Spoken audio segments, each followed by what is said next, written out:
តិចឃើញមនុស្សច្រើនអញ្ចឹងតិចថាប្រជុំកឋិនចូលឆ្នាំអីទៅមែនទេបនឆ្លងចលាចរទៀនហើយនឹងស្ពានខ្នល់ហើយតំបន់នេះហៅថាអូតារិតស្ថិតនៅឃុំព្រែកលួងស្រុកអាវភ្នំខេត្តបាត់ដំបងបើយើងមកពីសាលាស្រុកអាវភ្នំហួសតែស្ដីលើបន្តិចដល់តែម្ដងតែបើយើងទៅពីអូកបុតវិញហួសតែវត្តអូកបុតតាមខ្នល់កស៊ូតែបន្តិចដល់សម្រាប់អ្នកនៅស្រុកអាវភ្នំឬក៏អ្នកនៅខាងព្រែកលួងព្រែកខ្ពស់អីអាចទៅបានព្រោះអីយប់នេះជាយប់ចុងក្រោយផងណាបងប្អូនអរគ្នាទៅច្រើនបានកក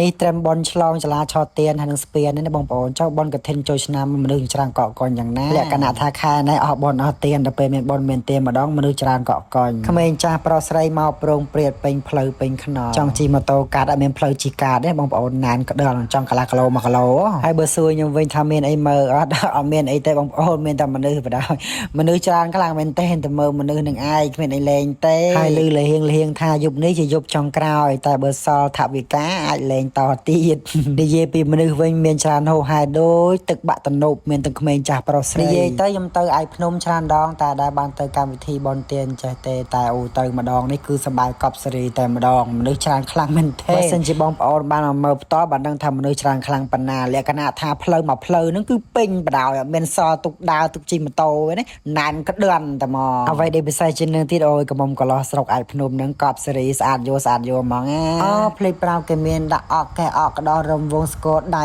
រំលក់ឆៃយ៉ាំមានមកសពទាំងបងប្អូនអើយចង្វាក់អីក៏គេមានរំដែរលក្ខណៈថារដូវការធ្វើស្រែធ្វើចំការអញ្ចឹងហើយសម្រាប់ពីពេលល្ងាចមករំកំសាន្តហាត់ប្រាណហាត់កម្លាំងតិចណាដូចនិយាយដែរអញ្ចឹងបងប្អូនទាំងអស់គ្នាស្រុកឯភ្នំមិនថាកម្មវិធីតូចកម្មវិធីធំទេមនុស្សអូដូចទឹកបាក់តនូបអញ្ចឹងមកពីណាពីណីខ្លះទេបងប្អូនគ្នាតិចឃើញរំហាត់ប្រាណអញ្ចឹងថាបែកញើសអត់មានបែកញើសក្តៅទេបងប្អូនគ្នាព្រោះកន្លែងលហលហែវវាស្រែអញ្ចឹងហើយអត់មានអីទេអត់មានអីអាគារអីធំទេគឺនៅកណ្ដាលវាស្រែបដៅអញ្ចឹងហើយខ្យល់បរិសុទ្ធត្រជាក់លហើបងប្អូនទាំងអស់គ្នាឃើញមនុស្សគឺចាល់បដៅចាល់ខ្នល់ធ្លាក់ទៅស្រែសងខាងបដៅខាងនោះក៏ចាល់ខាងនេះក៏ចាល់មិនដឹងតារាមធ្លាក់ទៅស្រែសង្ឃឹមថាបងប្អូននៅឯភ្នំព្រៃខ្ពស់ព្រៃលួងឃើញវីដេអូនេះហើយស្រឡាញ់ចូលចិត្តវីដេអូរបស់ខ្ញុំបានធ្វើផងហើយបើស្រឡាញ់ពេញចិត្តកុំភ្លេចជួយ like ជួយ share ជួយ comment ជួយ follow ម្នាក់មួយផងណាហើយសូមសរសើរហ្មងទាំងចាស់ក្មេងប្រុសស្រីរំវងសាឡាវ៉ាន់ឡាំលាវថាចង្វាក់ប្រពៃណីខ្មែរបដ ហើយសម្រាប់អ្នកចូលចិត្តមនុស្សច្រើនអ៊ូអកក